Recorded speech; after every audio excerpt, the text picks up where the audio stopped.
মৌলভীবাজারের প্রত্যেকটি সংসদীয় আসনে প্রার্থীরা এখন প্রচারণায় সরগরম।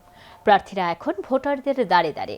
মৌলভীবাজারের ২ সংসদীয় আসনের বাংলাদেশ জামায়াতের প্রার্থী ইঞ্জিনিয়ার মোহাম্মদ সায়েদ আলী কুলাউড়া উপজেলার গাজীপুর এলাকায় পথসভা করেন। পরে ঘরে ঘরে লিফলেট বিতরণ করে জনগণের কাছে ভোট চান তিনি। এ সময় তিনি এই আসনটি বাংলাদেশ জামায়াতের আমির ডাক্তার শফিকুর রহমানকে উপহার দেওয়ার জন্য সকলের কাছে দাঁড়িপাল্লা মার্কায় সেল মারার আহ্বান জানান।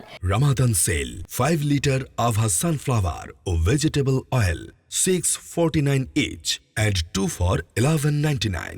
তিনি বলেন, বিজয়ী হলে উন্নয়নের জন্য তার কাছে কাউকে আসতে হবে না, তিনি নিজেই উন্নয়নের প্রতিশ্রুতিবদ্ধ। আমরা আশা করছি দেশ আজকে পরিবর্তনের অঙ্গীকার নিয়ে যাত্রা শুরু করছে। কুলাউড়ার ভোটাররা আগামীর 12ই ফেব্রুয়ারির নির্বাচনে পরিবর্তনের মার্কা দাঁড়িপাল্লায় ভোটাধিকার প্রয়োগ করে 54 বছরের বঞ্চিত এই কুলাউড়াবাসীর উন্নয়নের জন্য